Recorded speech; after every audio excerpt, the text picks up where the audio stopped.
Graça e paz, meus amigos. É um motivo de grande alegria estar aqui mais um domingo para a ministração da EBD. Eu gostaria de agradecer a Deus pela vida de cada um dos irmãos que tem acompanhado a EBD. Que Deus abençoe poderosamente a sua vida e a vida da sua família.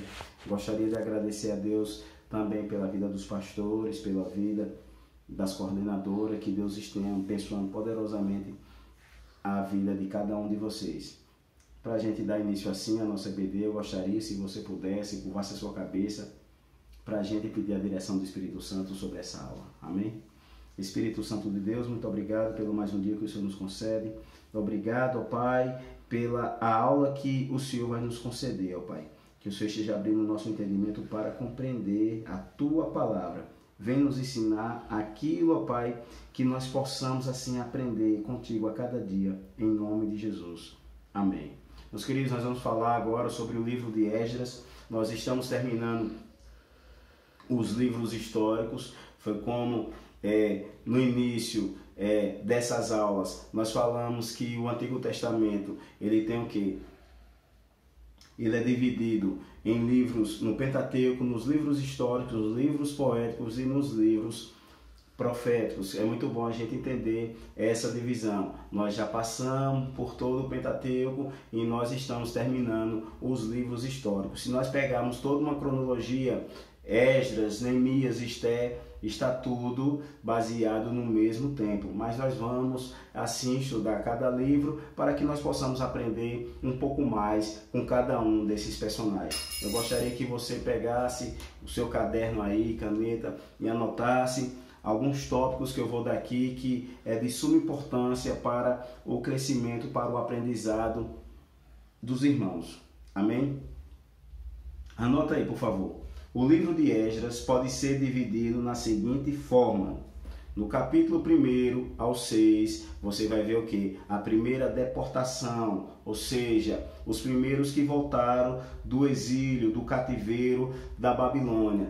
Quando a gente estudou o livro de Reis, de 2 Reis, quando os reis eles pecaram, você vai ver que o Reino do Norte, quando Israel foi dividido, né? O Reino do Norte ficou com Israel e o Reino do Sul ficou com Judá. Mas todos eles pecaram, o Reino do Norte foi levado para a Síria e o Reino do Sul foi levado para onde? Foi levado para Babilônia, onde eles passaram 70 anos cativo na Babilônia, onde o rei Nabucodonosor destruiu o templo, a cidade foi queimada por causa do pecado de Israel. E depois disso aí, da Babilônia ser destruída por quem?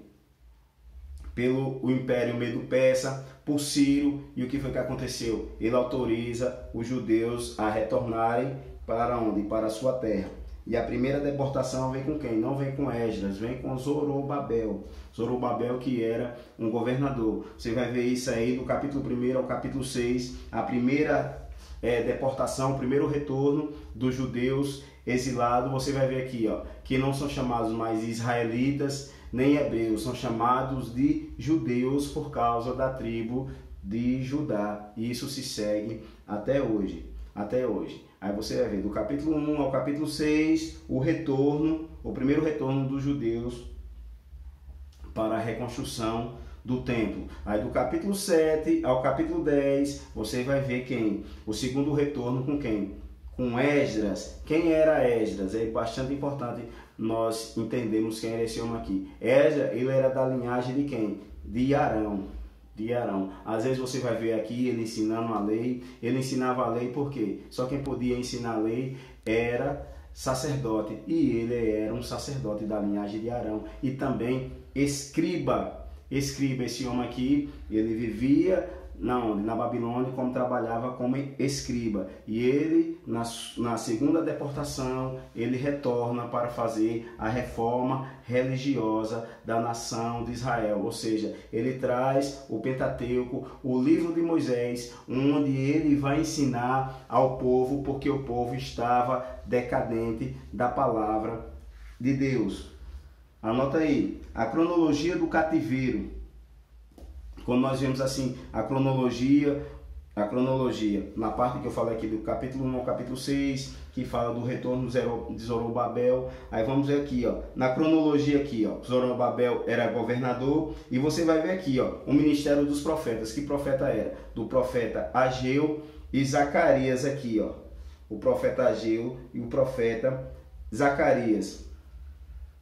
Anote mais aí, o propósito do livro de Esdras. O livro de Esdras inicia com os mesmos 2 versículos que 2 Crônicas é finalizada, que indica a continuidade da narrativa dos livros de Esdras e Neemias e Esther, e encerra o relato da história do povo de Deus do Velho Testamento, cerca do ano 400 antes de Cristo. Aqui acaba a história da nação de Israel, dos livros históricos. Depois nós vamos entrar nos livros poéticos. O principal tema do livro de Esdras. Qual era o tema do livro de Esdras? Que o povo de Deus não podia fazer aliança com povos pagãos, com povos estrangeiros. Ser fiel à aliança. Anota aí. O que diz o livro de Esdras? Como eu já falei, que Esdras era escriba, era sacerdote, ele o que? Ele se dedicava a ensinar e a estudar a palavra de Deus todos os dias. Agora vamos ver, em que ano Esdras foi chamado?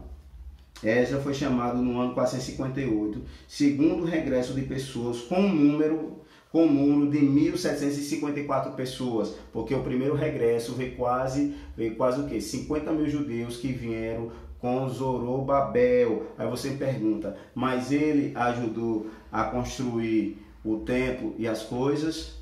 Sim, ele ajudou, mas só que a parte dele foi a parte espiritual.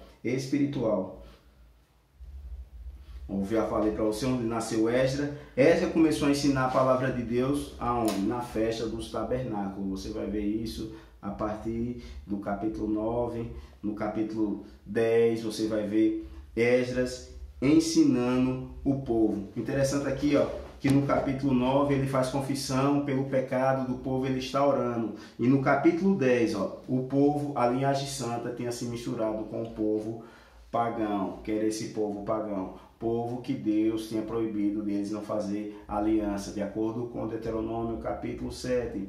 E o que foi que aconteceu? Esses homens aqui, eles pegaram as mulheres e os filhos que eles tinham casado, o estrangeiro, e mandaram embora. Agora eu lhe pergunto, você deve me perguntar, mas hoje pode acontecer isso? Irmão, não. Isso não vale para nós hoje. Se você está casado, o seu marido é descrente, você tem que ficar com ele. A Bíblia diz lá em 1 Coríntios, no capítulo 7, Paulo ele falando acerca do casamento, que o marido que não é crente, ele é santificado pela mulher que é. E assim os filhos são santos. A mesma coisa, a mulher que não é crente, ela é santificada através do marido que é crente. Ou seja, você não pode mandar ele embora, assim como esses judeus fizeram. Mandaram o povo embora, mandaram as mulheres e os filhos embora, porque desobedeceram a Deus. Aqui está uma ordem divina de você não casar com pessoa assim que não abraça a mesma fé. Mas se você já é casado, não faça isso, não se separe, porque não é de Deus. A Bíblia diz: aquilo que Deus juntou, não se separa o homem. Amém? Só para os irmãos entenderem aqui. Agora eu vou fazer uma pergunta aqui. Quem foi construído primeiro? Os muros ou o templo? Na primeira deportação, meus queridos, foi construído primeiro, foi o templo. Os muros, você vai ver, ó, que foram construídos depois por Neemias. Durou 52 dias a construção do muro. Agora vamos ver aqui. O que eu e você nós podemos aprender com Esdras?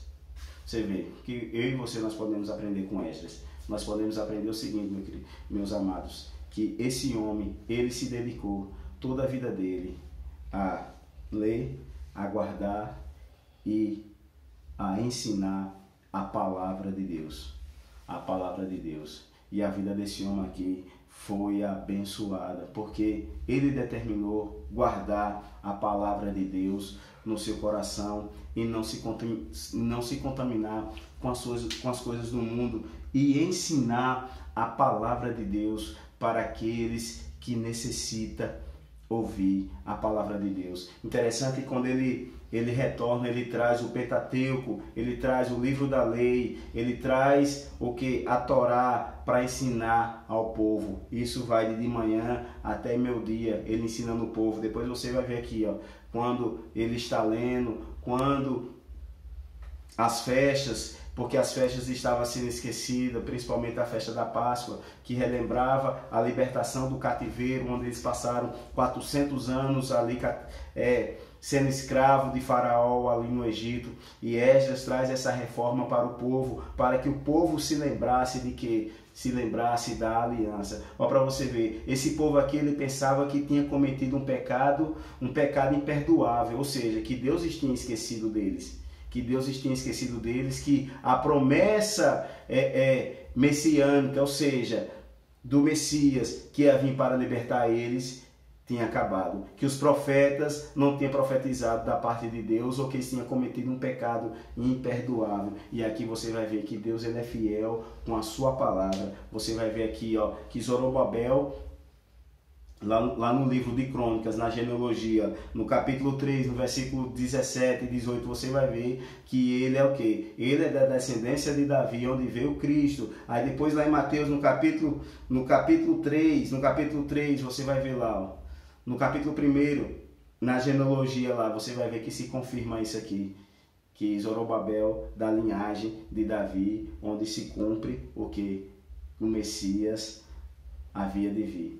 Interessante que esse povo, ele chorava e se alegrava. Você não sabia quem estava alegre, quem estava triste, porque havia uma mistura ali. E o choro e a alegria desse povo era tão grande que dava para ouvir a longa distância. Porque quando a palavra de Deus, ela traz o quê? Ela traz liberdade. Liberdade não para o pecado, mas liberdade para adorar a Deus em espírito e em verdade. Ele ensinou verdadeiramente a palavra de Deus para aqueles que queriam. Mas infelizmente Israel, como nós estudarmos o restante da palavra, você vai ver que Israel não permanece fiel na sua aliança, que Israel em todo o tempo sempre quebrou a sua parte na aliança, onde Deus, ele sempre permaneceu fiel na sua aliança. Aí no livro de Ageu aqui, ó, que aqui era na época de Zacarias, e o livro de Ageu, o povo não estava preocupado com o templo, o povo estava preocupado em quê? Em fazer suas casas bonitas. E o povo estava pegando o seu dinheiro e botando num saco, é como se o saco tivesse furado. Foi por isso que o profeta, ele falou o seguinte, que a glória da segunda casa será maior do que a primeira. O profeta Ageu, ele falou sobre isso, que Deus é dono do ouro e da prata, Deus é dono de todas as coisas. Eu quero falar aqui algo para você aqui. Eu quero falar, você, o que é que tem a ver a vida de Esdras com a minha? Nós podemos aprender muita coisa com esse homem. Muitas das vezes, quando você permanece fiel, que você está ali servindo a Deus e você pensa, rapaz, mas tanto tempo que eu sirvo a Deus e tudo dá errado na minha vida. Eu estou falando isso porque eu já vi pessoas falando isso. Meu filho, minha querida, você que está me assistindo, tudo é no tempo dele. Nós temos que crer, mesmo que não há evidência da resposta de Deus. Porque a Bíblia diz na Hebreus 10, 38, o meu justo viverá pela fé, e se ele recuar, minha alma não tem prazer nele. Nós não somos o que recua, mas assim somos daqueles que prosseguem.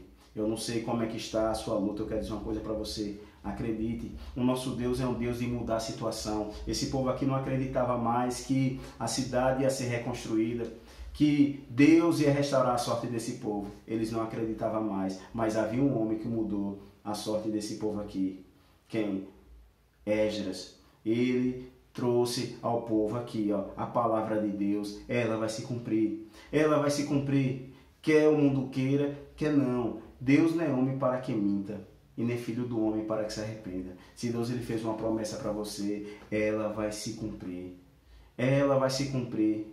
Não tem faraó, não tem ninguém que possa impedir o plano que Deus tem na vida de cada um de vocês. Que vocês assim, venham crescer na graça, no conhecimento, apesar das lutas, das dificuldades, porque a palavra de Deus diz o seguinte, que essa momentânea tribulação que você está passando não se compara com o peso de glória que há de vir sobre a sua vida.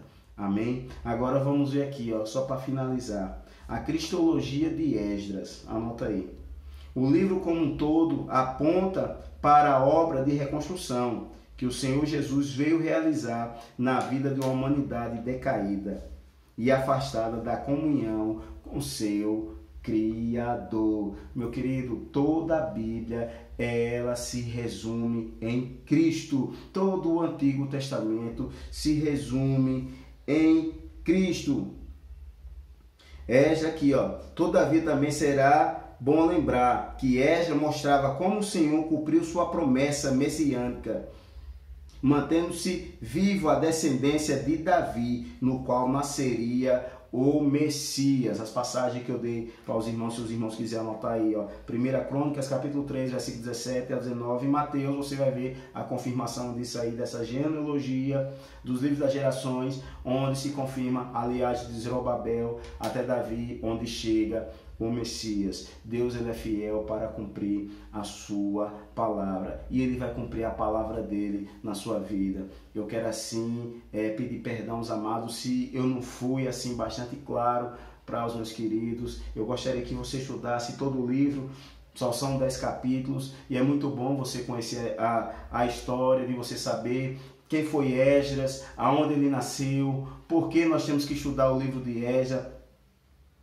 Porque Esdras, onde foi que Esdras começou a ensinar a palavra de Deus? Todas essas coisas nós temos que conhecer a palavra de Deus a cada dia. Meus queridos, os dias têm sido mal. Os dias têm sido mal e se você não se fortalecer, se você não se apegar a cada dia a essa palavra, infelizmente você é um sério candidato a cair. Se fortaleça através da oração, através do ensino da palavra genuinamente. Se alimente a cada dia da palavra de Deus. Se alimente, porque ela é que vai dar vida, é ela que conduz, é ela que vai conduzir você até as moradas celestiais. Que Deus esteja abençoando poderosamente a sua vida em nome de Jesus e tenha um excelente domingo para a honra e glória do Senhor. Amém.